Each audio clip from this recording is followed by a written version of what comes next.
Hello there, welcome to my channel. This is the final review of the reMarkable Move, the 7.3-inch color e-ink note-taking device released just about a week and a half ago. This review is the culmination of all the work I've done on the device, some of which has been captured in previous videos, and other stuff that I've done off camera to test the device, put it through its paces, and get a real sense of what it's capable of and what it's not capable of. So this particular video is actually geared toward non-reMarkable users. I have a different video for reMarkable users. The reason why I'm doing two separate videos is simply because I'm speaking to what I think is two pretty distinct audiences, and I'm tailoring the information to each group. But the ultimate conclusion about how I feel about the reMarkable Move is the same in either video. In fact, large swaths of each video is almost identical. So there's no need to go to the other video. Everything you're going to need to know is included in this video. It's self-contained. It's just I created a separate one to speak to a separate audience. So hopefully that makes sense. All right, let's go ahead and start by looking at what I found in terms of the battery results, and then the review will go from there. So let's start talking about the battery test results for the reMarkable Move. Now, a question people always ask as it relates to these e-ink devices is how good is the battery life? Unfortunately, the answer is it depends. It depends on how you use it, what particular aspects of the device you use, etc. So I created this table, and there's kind of two ways that you can utilize the table.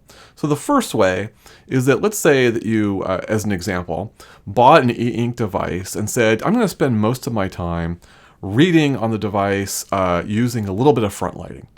So what you would then do is go to those columns that are relative to that, add the numbers together, and that would give you your battery drain per hour. So that gives you a general sense of how many hours you can get out of a device. But that's a little bit more geeky than most people want to get into. So there's another way you can approach this table, and simply saying, how does this device perform compared to other devices that are at least in a similar category? And in that spirit, I've included all the devices that range from 7 to 8.2 inches. These are all the devices that I've done tests on for that size class.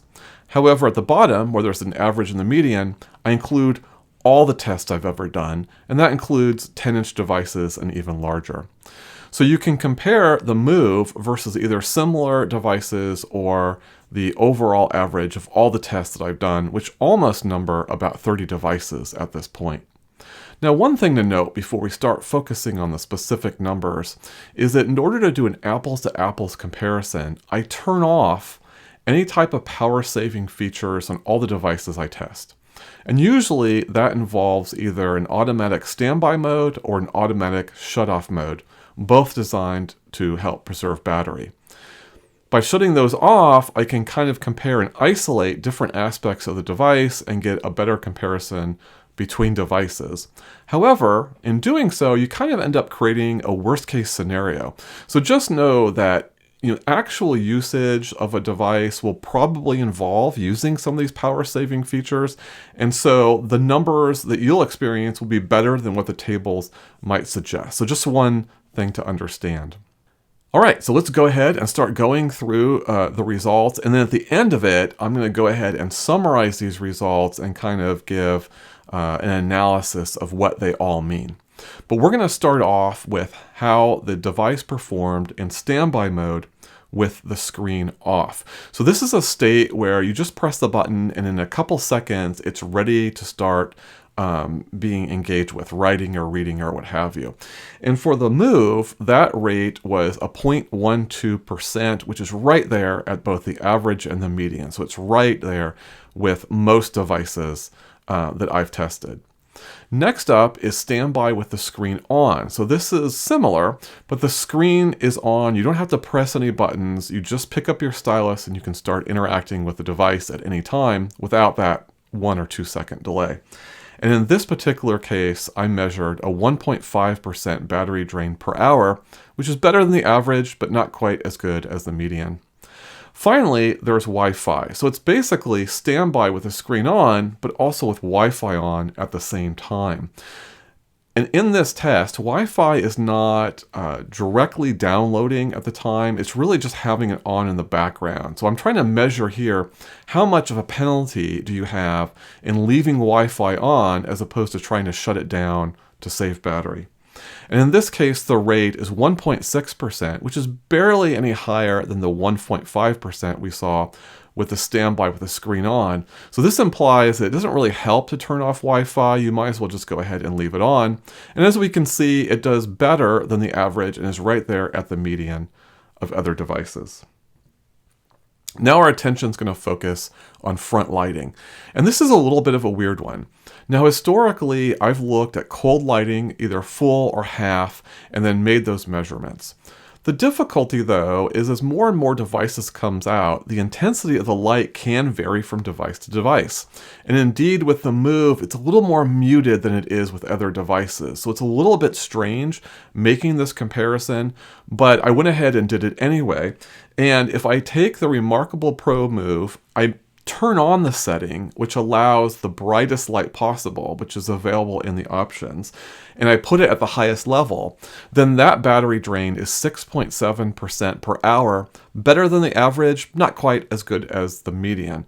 But again, keep in mind it's a little bit dimmer than what some of these other devices provide.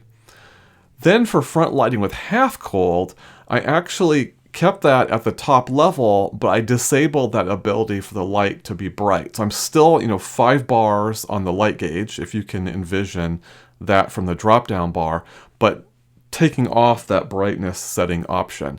And that ended up at 2%, which is better than both the average and the median. So while this isn't the best comparison because of that variation in brightness between devices, these are still generally good numbers, and the Move is pretty comparable, if not maybe a little bit better, than most devices as it results to front lighting.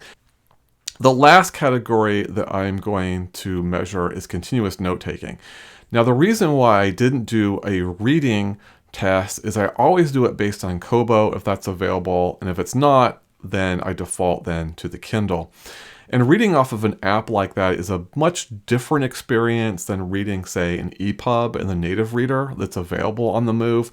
And so there really wasn't any point in trying to do a reading test that was apples and oranges versus the other devices I measured. So there's no result there.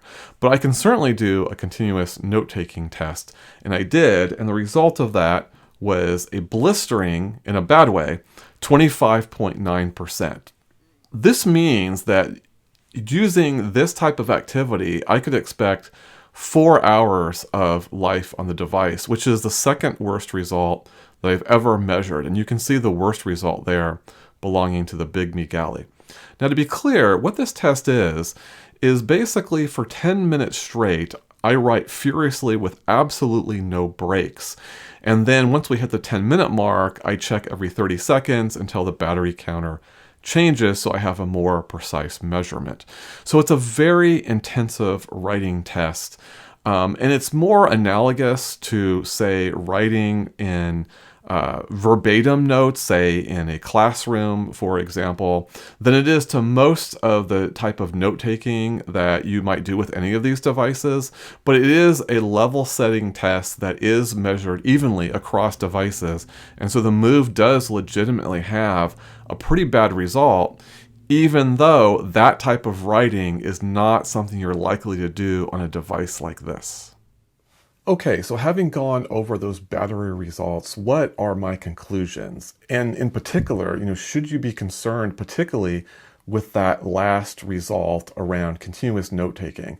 I mean, if we take that out for a second, the overall results are fine. The Move kind of performed more or less above or below the average and the median of other devices.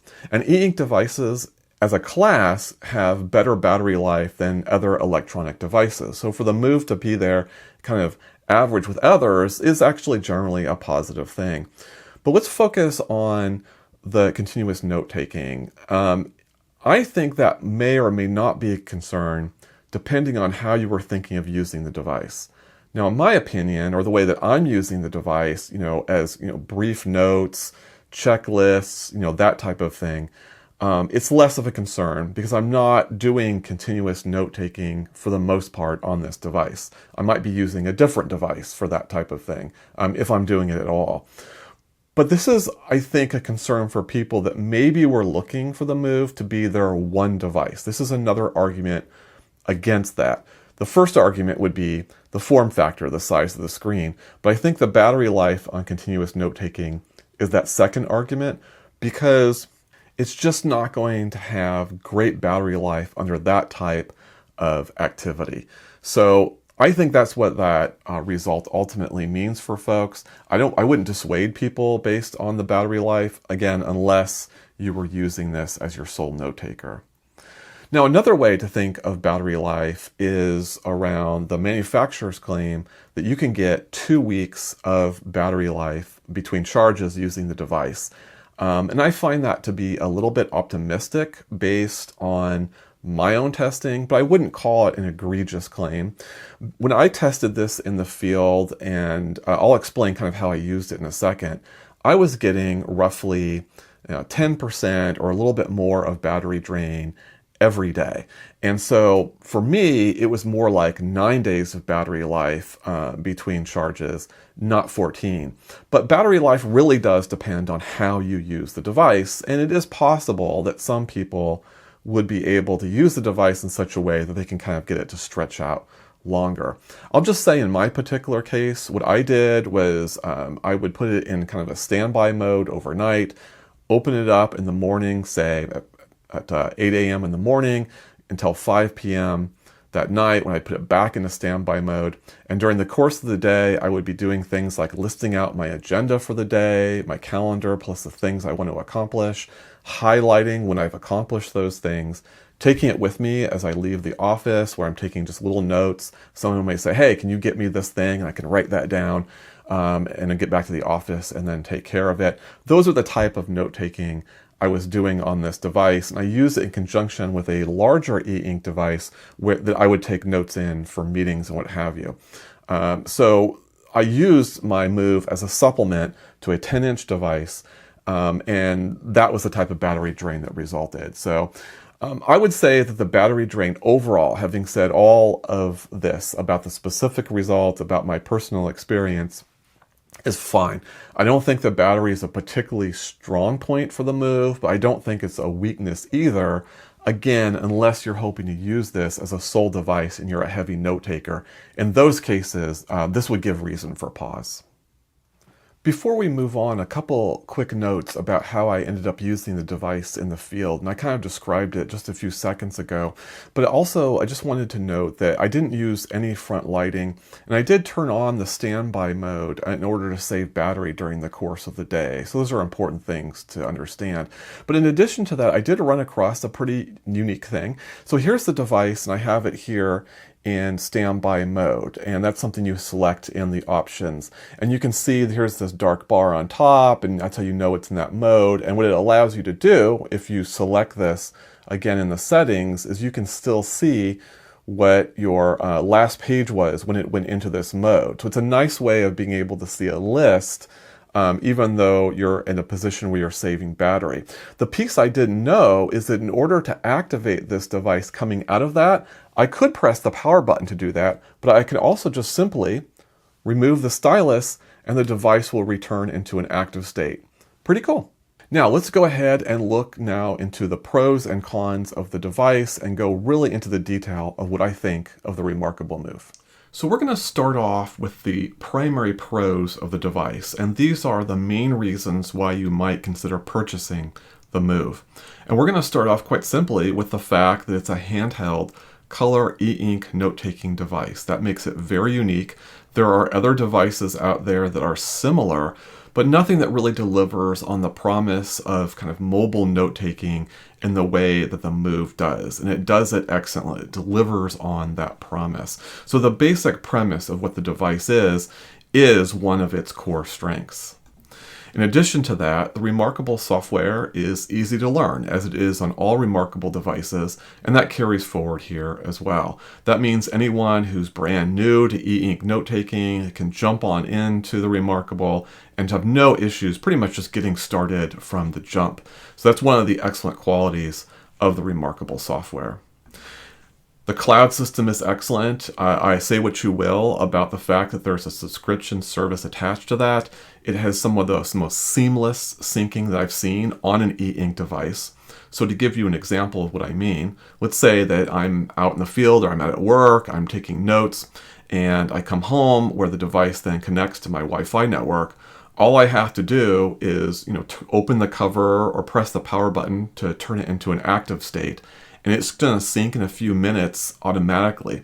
If I have it set where the device will go back into a sleep mode automatically, then all I have to do is just open that device and walk away. That's it. And then it will sync to the cloud services in a few minutes. I'll be able to use the app. It can sync to other devices and so on. It's one of the most seamless syncing systems in e-ink, and it's excellent here as well. Finally, the premium hardware. The hardware is solid. It looks great. There's no creaks. It feels great in the hand. Everything about the hardware screams a high quality device. And that's not unusual for reMarkable devices, but that's definitely true here. And because you are holding it so much more, as opposed to, say, just putting it on the table, that really shines. Okay, but what about the cons? What are reasons why you might pass on purchasing the Move? And I think it clearly starts with the price. Yes, the list price is about $450, which in and of itself is fairly expensive, but that can really add up. In my particular example, I ended up purchasing the device. I ended up getting the Marker Plus, and having that eraser at the end of the stylus is really convenient, and I would argue is something you'd want to consider over the regular marker. And then I ended up going with a folio, the leather folio. And when I was done, you add in taxes, you add in shipping, it was over $650 for a 7.3 inch device. That's really expensive. So that's definitely a consideration you have to keep in mind with this device. Do you really want to make that big of an investment? In addition to that, it does have e-reading capability. It can read EPUBs just fine, and it's got fairly, good formatting options for those. PDFs, not so much. Now, if the PDF is designed for the screen, that's a different story. But most PDFs are designed for, 8.5 by 11 or roughly that dimension of paper, depending on your region. And that is where it's kind of a miserable experience reading on this type of device. The screen flashes so much as you're trying to pinch and zoom, and there just aren't enough features to make that a good experience. Now, referring to PDFs, would be a different story. If you were just trying to pull up a PDF, go to a particular page, maybe to see a diagram or what have you, that's okay. But just general reading isn't great.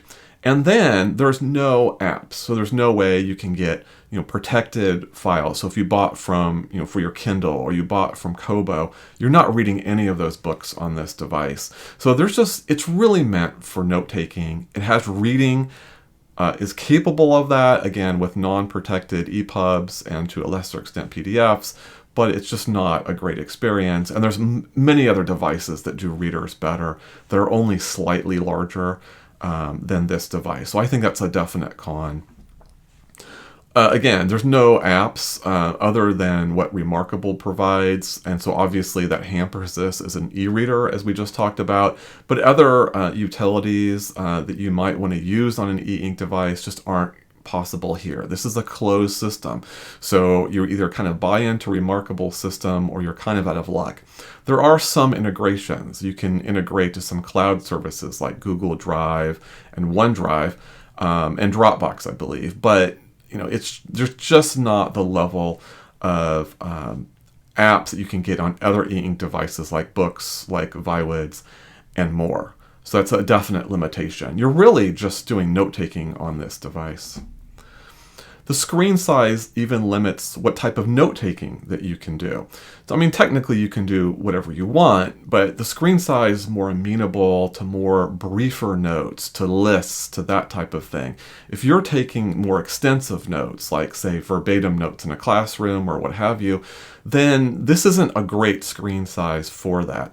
So ultimately, if you take all these cons together, while the Move is definitely an excellent e-ink device for note-taking, outside of that it's fairly limited, and yet you're still paying this premium price point. And so I think those are, in general, the arguments against purchasing the Move. Okay, so now we're going to move into what I call my secondary pros. And these are things I liked about the device, but I don't think they necessarily rise to the level of driving a purchasing decision, but they are things I want to call out as positives. And we'll start off with ghosting management. It's not that there's no ghosting on the device, and for those that don't know, ghosting is basically like an after image. Say you erase something, you might see a little bit of that image in the background. There's some ghosting on this device, but it's fairly well managed. They do a good job of keeping that down to a minimum, and you don't generally think about ghosting as you're just going through using this device day to day. The highlighter colors are amazing, and I'm a sucker for good highlighters. I love creating lists and then using highlighters to mark them off. Yeah, you can use a check mark instead, but using a highlighter is just something I really enjoy. And this is an excellent application with the color of using highlighters on the device, so I really appreciate that. As usual, reMarkable has a large selection of templates to choose from, both on the device, and now the community will start producing their own submitted templates as well, using the reMarkable method service. So, a great selection here that's available to you from the jump, and the ability for that selection to grow over time is excellent. The screen is nice and scratchy, and I'm going to say something that I might be a little bit in the minority on this, but with the reMarkable Paper Pro, their larger device, I found the screen scratchiness to be just a little bit over the top, almost cartoonish in a sense. They really wanted you to hear that scratchy sound, and I still kind of liked it overall, but I just thought it was a little more intense than it needed to be. On the Move, that scratchiness is just a little bit muted. It's still definitely very apparent, but to me it feels more natural. It feels more like a pencil on paper type of a sound, and I really appreciate that on this device. So I thought that was a big pro. The stylus works well. It's not the best stylus that I've ever used, but it's up there. It's among the best. It has a nice thickness to it. The eraser generally works really well. And the magnetic connection to the device is really good. I never felt compelled to use that extra flap you get on the folio because that connection is so solid, it seemed extraneous to me. So really nice touch there. Finally, there's just nice to have a wide range of pen types that you can choose from. And that's really good if you're particularly into sketching, but even as a note taker, it allows you the flexibility to use the type of pen style you want, and to be able, of course, to switch between them. For example, I go between a fine liner and the highlighter quite often, and to have that selection is really nice. It's not unusual to have a selection of pen styles on devices, but not many devices have 9 pen styles, as is the case with this device. It's usually 5 or 6, so really nice selection here. So we're going to close out now with the secondary cons. And again, I wouldn't necessarily not purchase the Move because of these items, but these are things that are kind of limitations of the device you probably should be aware of, and I did find them in certain cases to be a little bit annoying. We'll start off with the fact there's a limited range of dock formats, and I've said this before and I'll say it again. The Gallery 3 technology screams comics. It would be great to view comics, but there is no ability to read comics on this device unless they're in a PDF format. And even then, there's no technology that allows you to go cell by cell as maybe you could, say, in the Amazon Kindle app. So a lack of document formats is a serious limitation. I believe they only have EPUBs and PDFs. I don't believe there's other formats that you can use on this device unless I'm mistaken. So a very narrow range of the type of documents that you can read on the device. The device isn't always snappy. A lot of times it is, but then there's occasions where you find that you have to maybe tap a couple times for something to happen. For example, going into a pen tray, usually it's really snappy going in, but sometimes I have to get a really strong tap in order to get out of a pen tray. And every once in a while, a menu item will be a touch sluggish. It's not the norm, but it does happen enough that you notice it. There are screen flashes. That's how they manage ghosting to a large degree. And for note-taking, it's pretty occasional. In some cases, in reading, again, where you're doing a lot of pinching and zooming on the document, you're going to see a lot of screen flashes. So that is a definite weakness of the Gallery 3 technology that you have to be aware of. I generally find I get used to it with the note-taking, but I know other people can't stand it at all, so your usage may vary. If you're not sure how you feel about that, I would check out my visual tour video, because there I put the camera right on top of the device, and I go through different features. And in the process of that, you can actually see how the screen behaves. So if you want to see that in action, go to that video to take a look.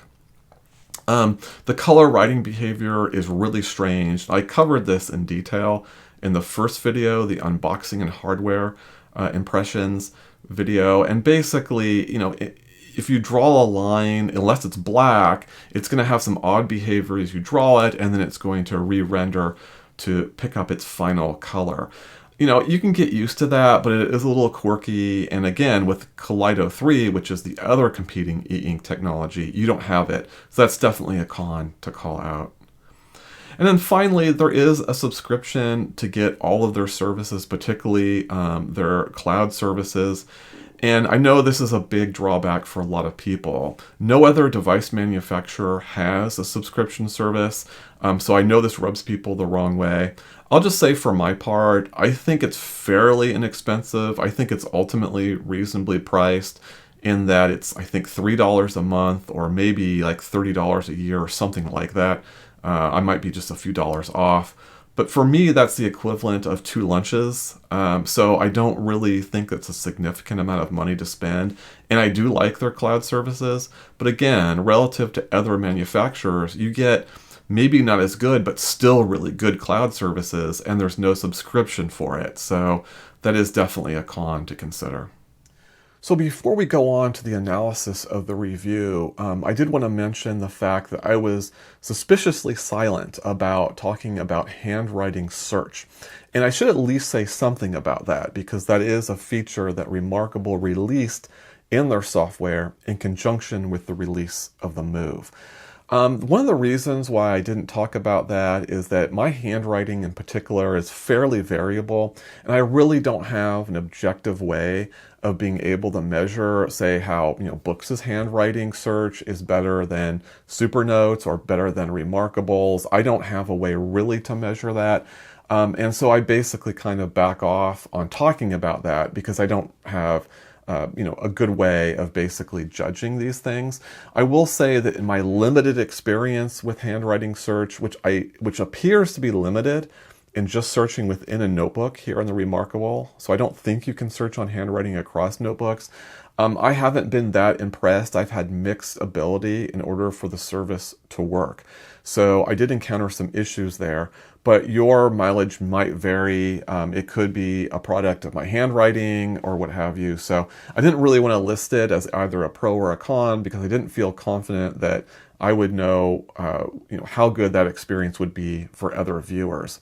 I will say this though, in general, handwriting search is a feature that's been around for a number of years. Other manufacturers have had it, like reMarkable and Books. And I actually think that it's kind of an overrated feature.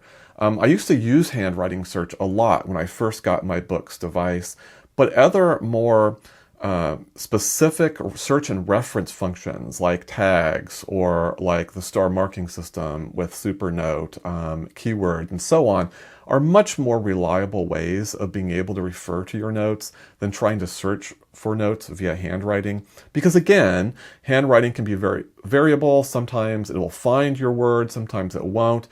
If you have nicer handwriting, then you might make more use of that type of functionality. But in my personal experience, I don't find myself using handwriting search all that much, and that's another reason why I generally don't talk about it in my reviews. Now, before we go any further into my analysis, I think it's important for me to kind of frame what I think the reMarkable move is good and not good for. And we've kind of hinted at that a little bit earlier, particularly with the battery results. But I see the move as being great with, for lack of a better phrase, mobile type of note-taking. So I'll give you kind of 3 examples of what I mean by that. First off, a great way to kind of keep score on games. I play games like Cribbage or Lost Cities or anything that requires you to keep score on paper. This is a really nice device to do that. I used to actually do it on larger 10-inch devices, and that's always a little bit clunky, with the game. So having a smaller form factor is actually quite nice for that purpose. Taking notes in the field. I walked around for a few days with this device and used it in my job, and carrying it with me as I left my office, I thought was a great experience. You do need to hold it in your hand. I've seen an image where someone put it in their pocket. That's ridiculous. It would tear my dress pockets apart. But holding it in my hand wasn't a problem at all. It's definitely light, easy to hold. You almost forget it's there. And then if I have to jot a note down, I can open it up and write it in quickly. So it was great for that purpose as well. The third thing I'll show is for, things for like lists and agendas. It's just perfect for that. It's a nice tight screen. I mentioned how I used it for kind of doing my daily agenda. If I wanted to make a checklist of a project I was working on, that would be great. You could use it for a shopping list even. All those features work really well, where it gives you note-taking ability without the clunkiness of having to carry around a larger device. There really aren't, in my opinion, any good e-ink note-taking competitors to this device because of their size. You could argue that this is really competing mostly with phones. So people that might be taking notes on the phones, this is an alternative to that. And I actually think that the move is better than a phone. I've never been a fan of taking notes on phones. I like the idea of drawing or writing with a stylus. I think it's much better than typing on a keyboard. That's just my personal opinion. But I do think ultimately the main competitor isn't other e-ink devices, at least at this time, but it is taking notes on the phone. So just something to think about in your particular situation. What I don't think the move is good for is longer form note-taking. So if I'm taking notes in a meeting, for example, and I'm jotting a lot of notes down, it's helpful to have a larger screen size to be able to see a lot of those notes at once. Yeah, you're still probably taking notes on multiple pages, but that's better than having a lot more pages. It's better to have 3 pages of notes than, say, 11, which might be required if you're doing it on a 7-inch device versus a 10-inch device, as an example. I think creative writing, similar theme. It's just great to see your writing out there in front of you as opposed to having it on multiple pages. And I think bigger devices are more amenable to that. If you're doing any type of research or whatever, again, really the same themes are running through these reasons why larger devices are better, and that having much more space to write out more complicated things is a benefit for larger devices, and I wouldn't use the move for those type of activities. So that's kind of how I see and how I'm thinking about the move rather, as I'm reviewing the device. I'm thinking of it for those activities, like scoring games, like making lists, like taking notes in the field, that I think it's really designed for. So that's kind of how my analysis will be based going forward. Before we go any further in the review, I also want to share my thoughts on reMarkable in general. And I have done some videos on this, and I do think my position's been a little bit mischaracterized by some posters, so I thought it was worth clarifying here. Now, some people have said that, I've attacked reMarkable in the past, and I think that's kind of losing the nuance of my argument.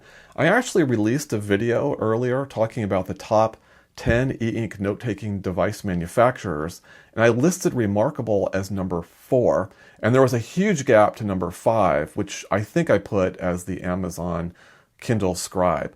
reMarkable is way better than the Scribe, and reMarkable deserves to be in the top 4. I do think other manufacturers are better, that's my personal opinion, but I have a lot of respect for what reMarkable does. Let me kind of put it this way. Imagine that this is basically represents, that is the distance between my thumb and my forefinger, all the things that reMarkable can do. This is all the features, all the hardware. This is basically reMarkable's world right here. What I would argue is that what reMarkable does, for the most part, is excellent, and in some cases is the best in the industry.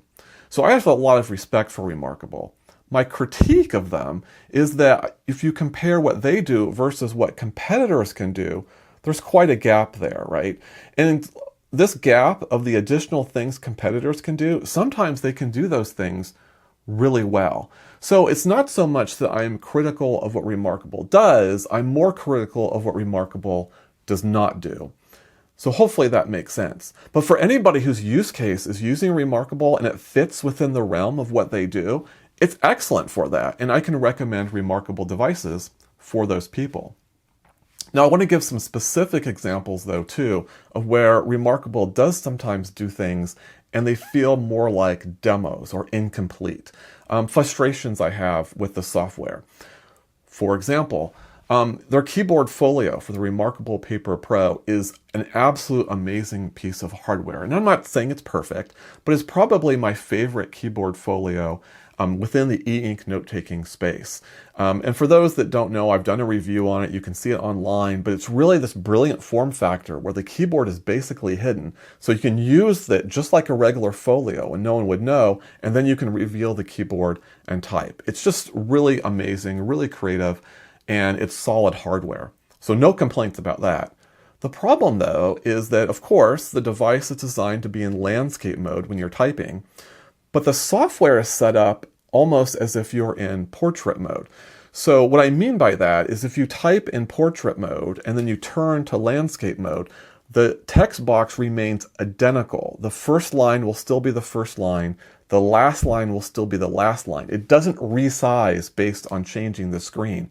What that means then, as you're using the typing folio, you have massive pieces of screen real estate that you just can't use. You can't extend your margins to use that. So while it's this amazing keyboard, you've got but nearly half of the screen unusable, and it's a frustrating experience as a result.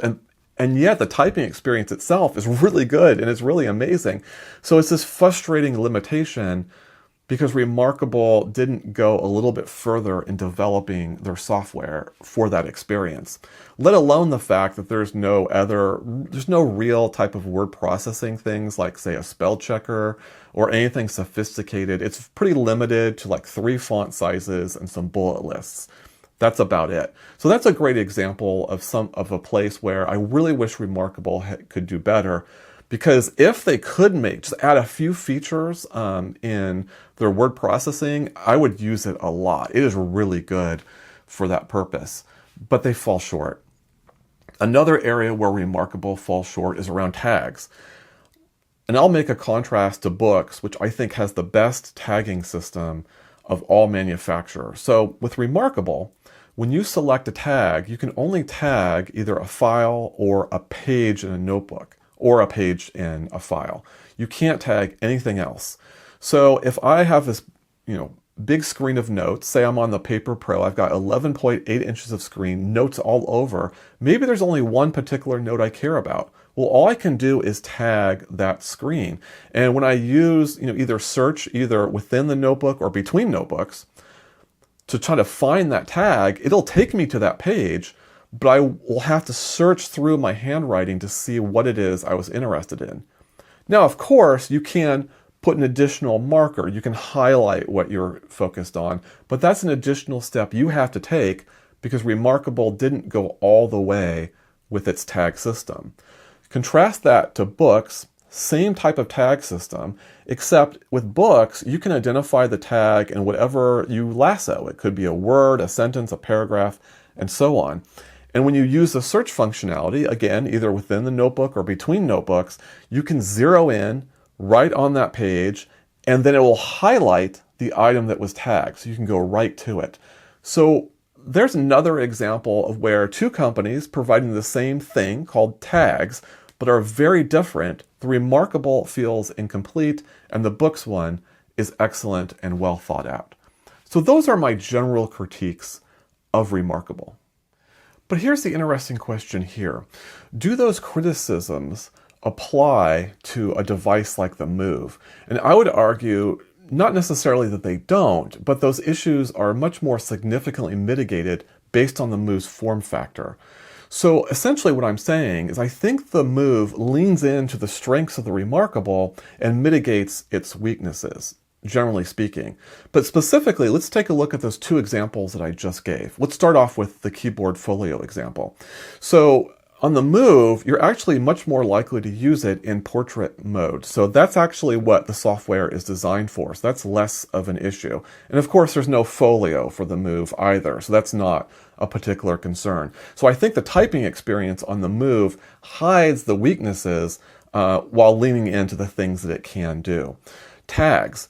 Still the same issue with tags, but now we're not talking about searching on an 11.8-inch screen. We're talking about looking at a 7.3. So even though I can only tag that screen, it's much easier for me to quickly identify that item which I'm searching for without having to create an additional marker. So those are two, I think, really good examples of how the weaknesses of a reMarkable are much less concerning, and then what you're left with is all the things that reMarkable does really well, like the writing experience, like having a nice clean UI to work with, and so on. I think my critique of reMarkable is more applicable to things like the reMarkable 2 and the Paper Pro, and much less apparent here with the smaller device. Now, earlier in the video, I talked about what I thought the Move was good for. I want to share a use case where you can leverage the strengths of the Move in conjunction with another device. Now, earlier in the year, I reviewed the Note Max, and this is a 13.3-inch black and white note-taking device. I knew the Note Max was going to be great for, PDF annotations and reading because the screen size is much closer to the natural size of PDFs. What I didn't appreciate until the review was just how great it was for note-taking and how much I appreciated that extra real estate. And finally, the Max took a 13.3-inch device and put it at a really reasonable price point, all things considered. But ever since doing that review, I've barely used the Note Max. Occasionally I take it down, I'll see what the latest software is, I might do a video demonstration, but it hasn't fit into any of my workflows. And part of the reason why is because it's really something that you don't want to take around with you. The device I currently use, which is the SuperNote Manta, which is a 10.75-inch device, is a lot easier to have in your desktop, but then to carry with you as you walk outside of the office. But the Move was just a bit too big for that. So one of the interesting things I'm considering at this moment is, do I use the Move in conjunction with the Note Max at work? Does the Move allow me to use the Note Max because I don't need to carry the Note Max around other than, coming to and from work at the beginning and end of the day? I can leave it on my desktop, and when I leave the office, I can take the Move instead. So that's an interesting use case that someone who maybe isn't in the reMarkable ecosystem could still take value from a device of this form factor. Now, before I get into my final review, I want to talk about the potential competition that's out there. And as I noted in the beginning video of this series, that's the unboxing and hardware impressions, I didn't really think that any of the existing devices were good competitors for this one in the e-ink space, simply because they're a little bit wider and the writing experience isn't nearly as good. So right now, the Move does stand alone in its form and how it delivers on that promise. If anything, I would argue that the current existing competitor to the Move is actually a phone. So people who are taking notes on the phones, this is an alternative to that. And I do think the Move is superior to taking notes on phones, but I've never been a fan of typing notes on a phone. So I'm a little bit biased in that direction, but I think the Move does ultimately deliver a better experience. The question, though, that I want to kind of throw out there is, will there be a competing device in the future that's better than the Move? After all, we've seen a lot of innovation in the e-ink space, and there's a lot of opportunities. There's the ability to leverage Kaleido 3 as opposed to Gallery 3. As long as you don't mind a little bit of front lighting, I think Kaleido 3 is the better color e-ink note-taking experience. You can throw cellular connectivity in there, like 4G or what have you. You can throw in water resistance, and so on. So might it be the case that it's worth not getting the Move because something like this will come down the road? Well, I don't have a crystal ball, of course. I definitely can't predict novel ideas that come to market. I can only predict based on historical trends, but I'm a little bit dubious of the ability of companies like Books to come out with a product anytime soon that will compete with the Move. And I'll point to a few things about that. The first thing is, again, based on the products they have now in the 7-inch class, as along with Big Me and Kobo, the writing experience are really substandard on these devices. And in fact, you have to charge the stylus separate from the device. The Move has a charged stylus, but it's designed to connect to the device and charge that way. We haven't seen that from competitors, at least at this point. So I think what we've seen already kind of gives reason to be cautious about thinking that a new device is just around the corner that might be better than the Move. The other thing I'll point out is that the reMarkable Paper Pro, the 11.8-inch device, was a really interesting device in terms of its size. And in theory, that should have drawn competitors to release products of that size class as well, but we haven't seen it yet. And my take on that is, I wonder if reMarkable has a special arrangement with the E-Ink Corporation, similar to the arrangement that Amazon had in its Scribe device, where for a while, at least a year or maybe even two, it had the only 300 ppi black and white note-taking device. I wonder if there's something similar at play here that would prevent competitors from releasing something comparable to the market, at least within the next couple of years. I obviously don't know the answer to that. Your guess is as good as mine, but I suspect that the Move is going to be in its own class for a while, and that's how my recommendation will follow. All right, so having said all of that, what is my final recommendation? And I think I am going to recommend this device. Now, the price point's a significant concern, and let's talk about that specifically. There's been moments in the past where I've reviewed a device, I've liked a device a lot, but because of the price point, and almost sometimes only because of the price point, I won't end up recommending the device. So why is this different? Because price is definitely a concern. Well, I think the reason why is because with other devices, there's another device on the market, less expensive, but also with either the same functionality, maybe even better, that you can get. And because there's a substitute, that's why I can't ultimately recommend that device that I'm reviewing. I think recently I reviewed the iFlytek, the 8-inch model, and that was kind of a good example of that. In the case of the Move, I just don't think there's a competitor to this device. I think it fills a very unique niche, and there isn't a substitute that I can say, don't do the Move, do this instead. So I think ultimately the price point becomes less of an issue, and reMarkable does deliver on the promise of this short form note-taking device. It is a really excellent device for what it's designed to do. You do need to make a decision, though, if you're going with the Move. The Move is a very specialized device, and odds are it's not going to meet all of your use case needs for note-taking. So just be aware that you have a decision to make if you're going to go with the Move. You're going to have to pair it probably with a larger device that's going to handle those things that the Move doesn't do really well. So the decision point is, do you do kind of a jack-of-all-trades device, which is kind of like what the 10-inch class is, or do you go more specialized with a large and small device in conjunction with each other, like my example with the Move and the Note Max? That's the decision point to be made. But if you decide that the Move fits in with whatever workflow that you have, whatever use case you have, I think you're going to enjoy the Move. I think it's going to do, what you would hope it would do, given the type of note-taking that it's designed for. I wanted to close basically with letting you know my thoughts about how I might use the Move going forward. And in full transparency, I'm not sure if I'll be using it or not. I'm still kind of playing with that in my mind. One possibility, as I talked about earlier, is I might end up using it in conjunction with the Note Max at work. That probably is the best use case scenario for me. It allows me to use a much larger device for note-taking in meetings and what have you, while having that functionality of a mobile device. But do I want to do that and have to charge 2 devices? That's the thing I'm kind of playing with right now. The alternative is I could end up using it at home. That's where I do, my gaming, where I can track and make simple lists for myself. That's another option. Not every device I review I end up using. In fact, there's a lot of devices that I've liked that I don't use. But this is one I'm going to consider, and I'm still kind of thinking that through. So maybe yes, maybe no. We'll see. Time will tell.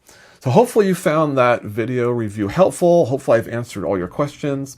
If not, feel free to put in the chat what your questions are. I'll do my best to answer them.